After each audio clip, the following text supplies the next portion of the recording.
Bom dia, boa tarde, boa noite, comunidade da Praça da Harmonia Universal.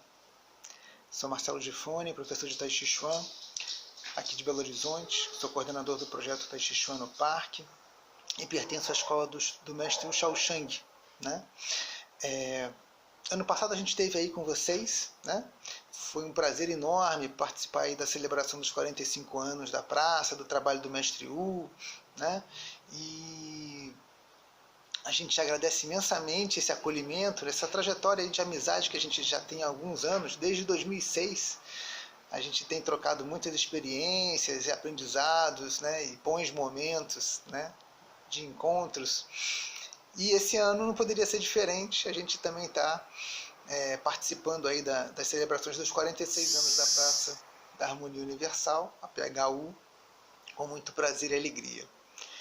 E esse ano passado a gente trouxe um pouquinho da nossa sequência de 108 movimentos e também do aprendizado do legado do Xing Yi, do mestre Wu Shaoshang. Esse ano a gente trouxe algo mais nessa conjuntura de pandemia, né, que a gente está seguindo o roteiro que eu vou colocar para vocês. Primeiro a gente vai falar um pouquinho da história do mestre Wu Shaoshang com o instrutor Matheus Oliva. Ele vai falar um pouquinho da trajetória do mestre, que trouxe esse aprendizado aí da China para cá, para o Brasil, na década de 70. Depois a gente vai ter uma fala do mestre Antônio José, da AFICORD, lá da Associação de Filosofia e Cultura Oriental do Rio de Janeiro, que vai falar sobre as características da escola Wu Shaoshang, né, no Tai Chi Chuan, o que ele traz de diferente das outras escolas, que faz ele se classificar como uma outra escola de Tai Chi, suas especificidades, sua caligrafia, né, suas influências. Depois a gente vai ter uma apresentação da primeira sequência, nossa tradicional, espelhada, com as pessoas, eu e o instrutor Matheus fazendo a sequência invertida, né, ele faz para um lado, eu faço para o outro. Depois a gente vai ter a apresentação do Xing Yi, né, com o professor Marcelo Demarco e o instrutor Gilberto. E em seguida, para terminar, a gente vai apresentar do legado do mestre Wu, o Tantwei. O Tantwei, que é um aprendizado básico do Kung Fu, né, mas que ele trouxe também para o ensino do Tai Chi. Os alunos do mestre Wu, no Rio de Janeiro, tiveram o aprendizado do Tantwei. E isso foi se perdendo com o passar do tempo, né? E a gente está num processo nesse momento de pandemia, de resgate, de busca, de estudo desses movimentos do Tanto, né? Onde a gente tem descoberto coisas muito positivas e interessantes, e treinado. Então a gente resolveu compartilhar com a comunidade irmã da Praça da Harmonia Universal um pouco desse estudo, né? A gente vai apresentar 8 dos 12 tantos da escola do mestre Shaoshang, né? Espero que gostem, tá bom, gente? E para terminar, eu faço aqui a menção de um dos símbolos da escola do mestre Wu, que é a cabaça. A cabaça, que para a cultura chinesa, que significa a saúde e a poesia. É o que nós desejamos para a Praça da Harmonia Universal, para o mestre Wu, para o Aristein, para toda a comunidade que nos encanta com esse trabalho aí de muito tempo e que traz saúde e poesia para todos nós. Um abraço, tudo de bom para vocês. Bom evento, parabéns!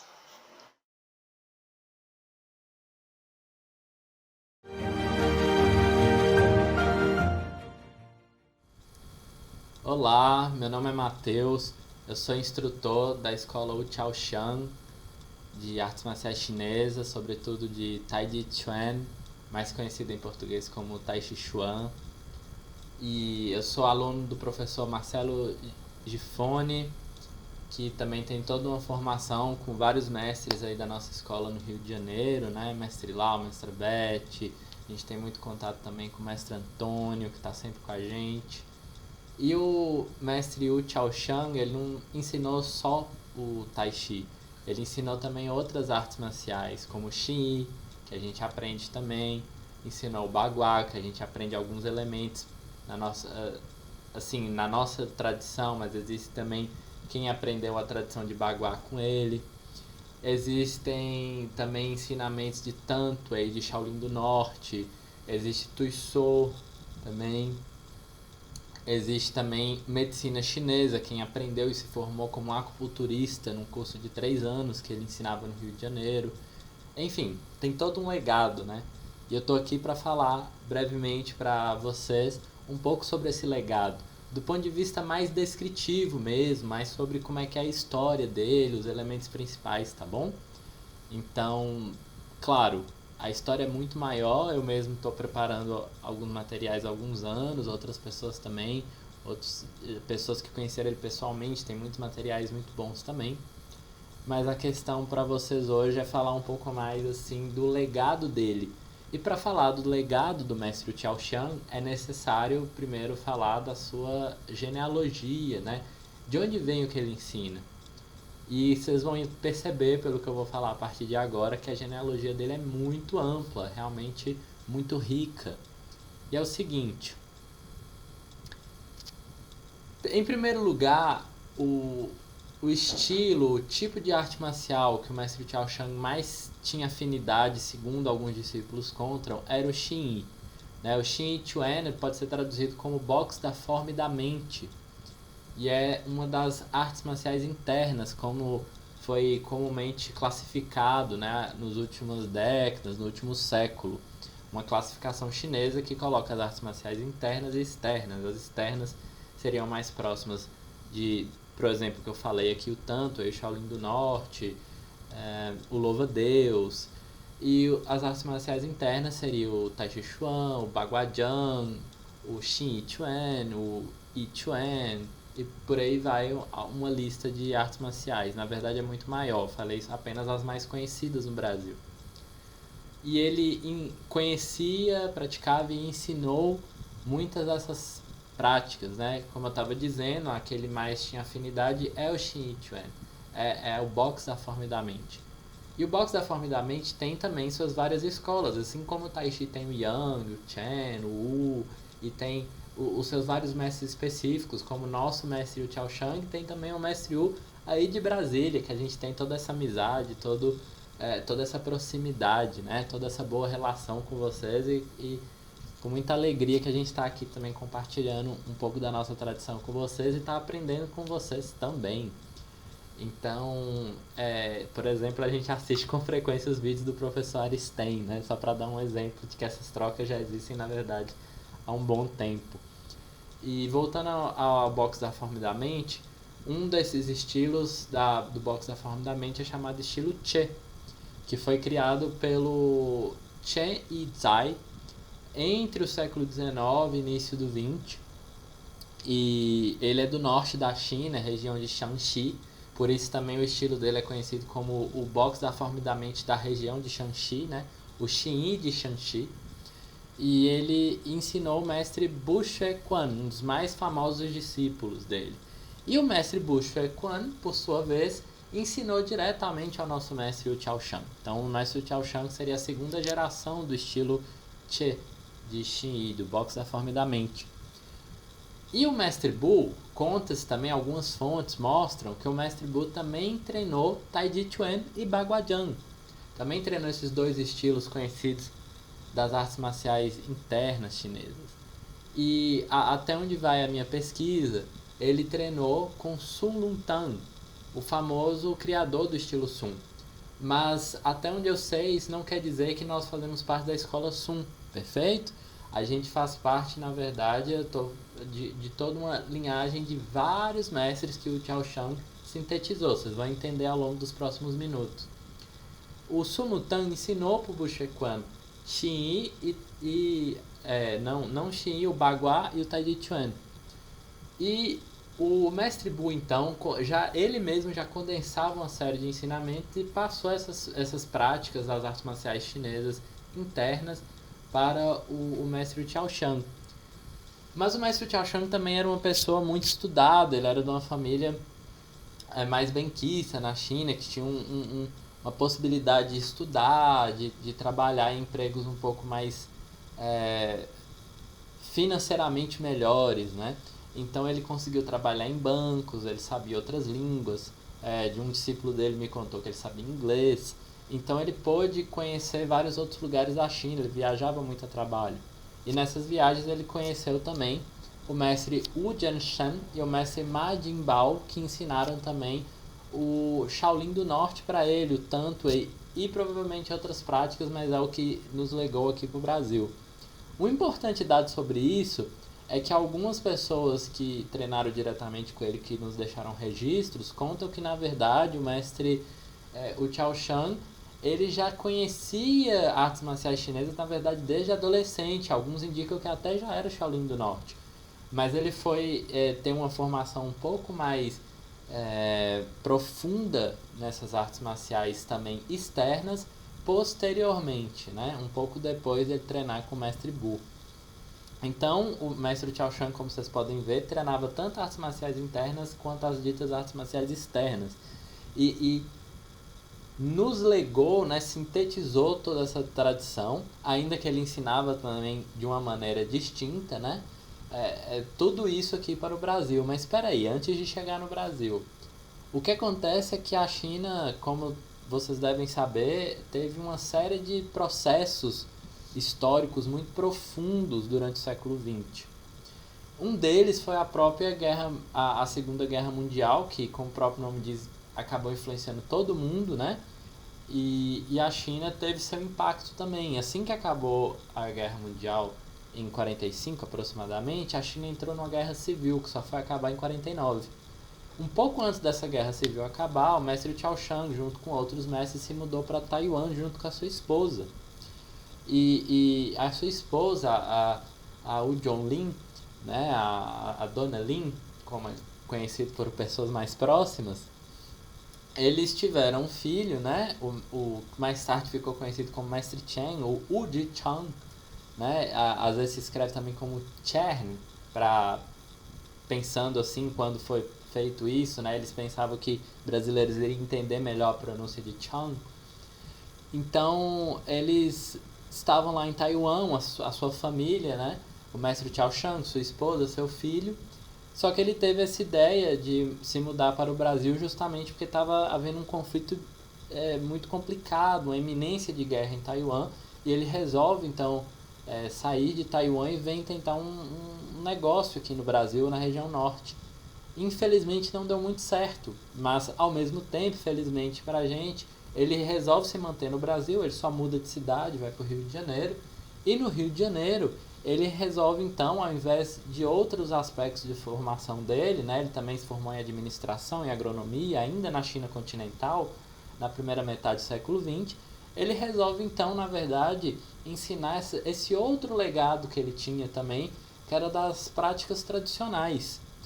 E, inclusive, olha que interessante, um pouco antes dele vir para o Brasil, ele teve uma formação em medicina chinesa. Ele passou os últimos anos que ele estava em Taiwan aprendendo medicina chinesa com o Dr. Sun Pei-yun.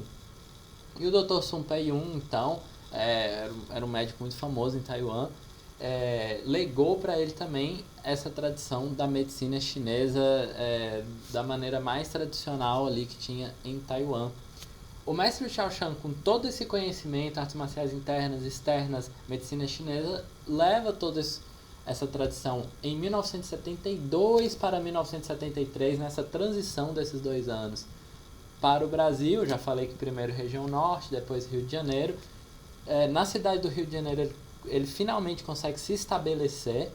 Então, logo em seguida, no ano de 73, a esposa e o filho vão também para o Rio de Janeiro. Então, aí, desde então, ele continuou. Os 3, aliás, continuaram por toda a vida no Rio de Janeiro, até todos os 3 falecerem.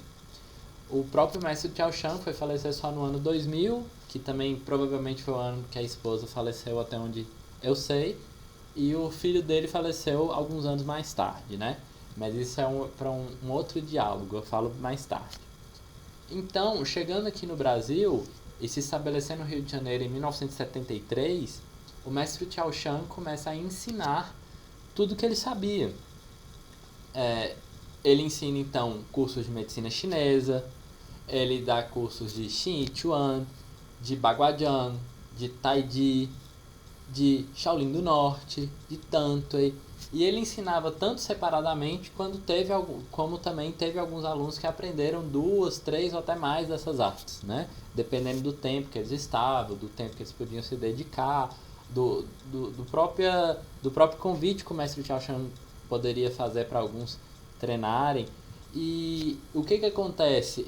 Dessas artes, por mais que ele ensinou todas essas artes para vários brasileiros e brasileiras que até hoje guardam esse legado com o maior carinho, principalmente no Rio de Janeiro, mas também em Minas Gerais, e até fora, né, do Brasil. Por exemplo, um dos discípulos dele de Shaolin do Norte é o professor Nelson Ferreira, que está lá nos Estados Unidos. Ele já era dos Estados Unidos, veio aqui para o Brasil. Ele e a mãe dele treinaram com o mestre Chao Shan, ele voltou e está lá com a academia John Yi de Kung Fu nos Estados Unidos.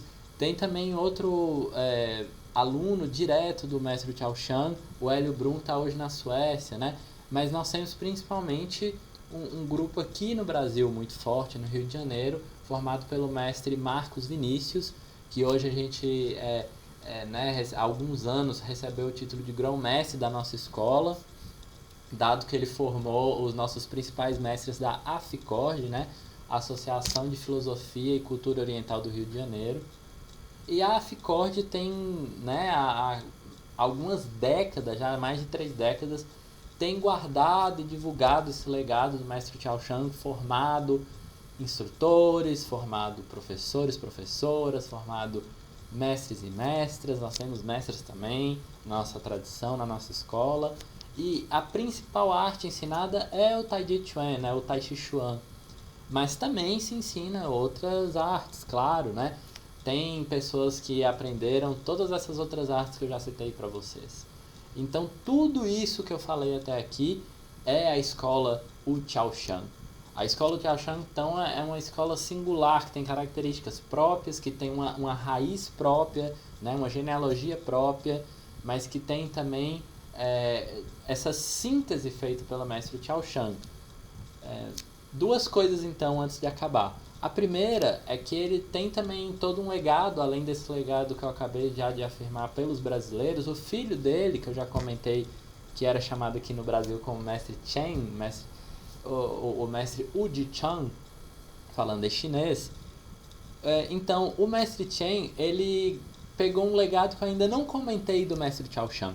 O Mestre Chao Shan aprendeu a meditar ainda, né, em criança e adolescente com seu pai, o Pu Kao.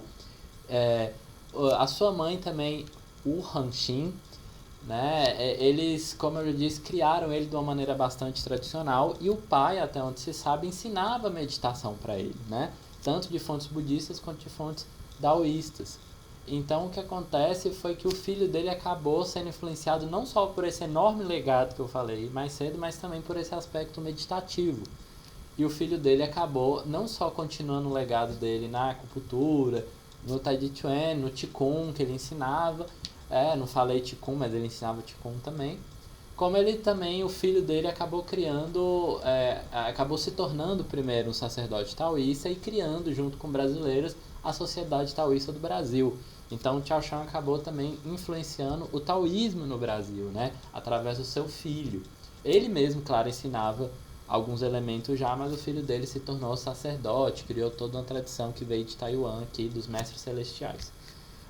Para finalizar, eu tentei descrever aqui alguns elementos da genealogia, ou seja, de onde vem o nosso legado do mestre Chao Shan, quem é o mestre Chao Shan, né? E é com muita alegria aqui que eu estou trazendo isso para vocês. É com muita alegria que eu posso divulgar a tradição do mestre Chao Shan para vocês. E eu finalizo dizendo que agora o mestre Antônio, mestre da nossa escola, que é tratado sempre com muito carinho, que a gente estima muito, vai falar um pouco para vocês sobre as características mais qualitativas, né, de todo esse legado. O que a gente pode dizer então que forma o nosso Tai Chi? E é isso. Um abraço para vocês, um abraço do Tai Chi, coração tranquilo, mente atenta. Muito obrigado.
Olá, eu sou Mozart Santos.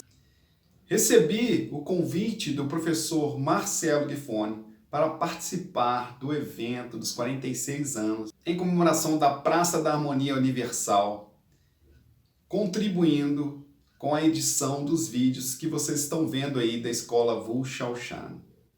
E recebi também outro convite do professor Marcelo Demarco para fazer a abertura desta demonstração de Xiyin Quan dos 5 elementos.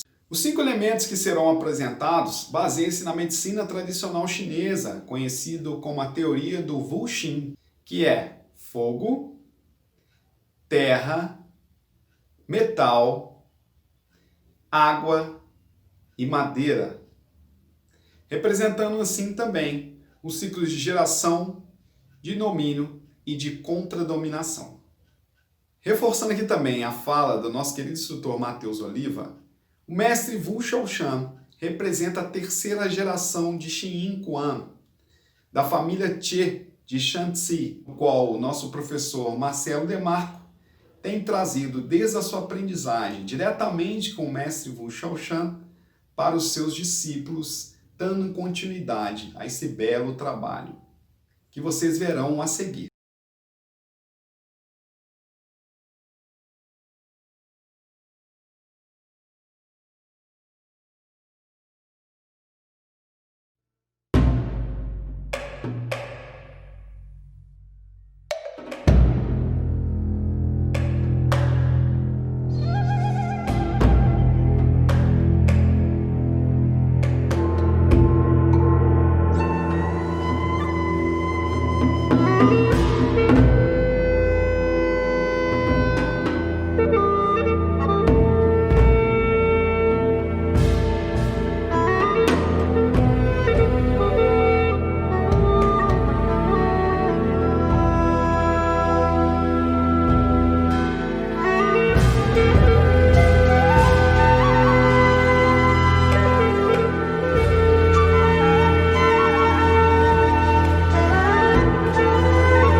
Apesar de sua aparência dura e angular, cultivar a força interna de forma suave é essencial para alcançar o poder do Xiyin Quan.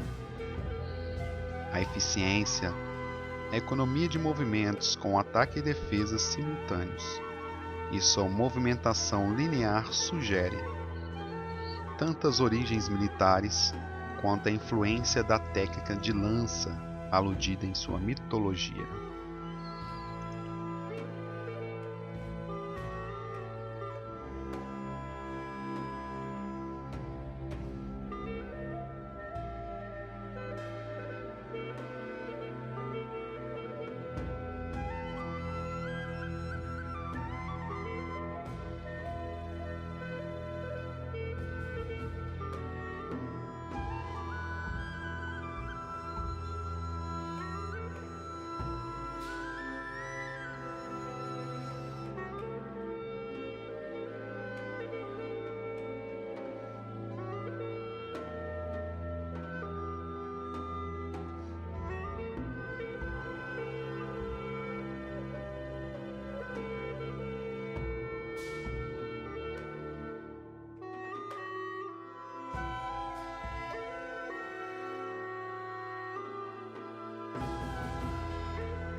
A essência do Xiyin Quan que praticamos baseia-se nas 6 harmonias ou 6 coordenações.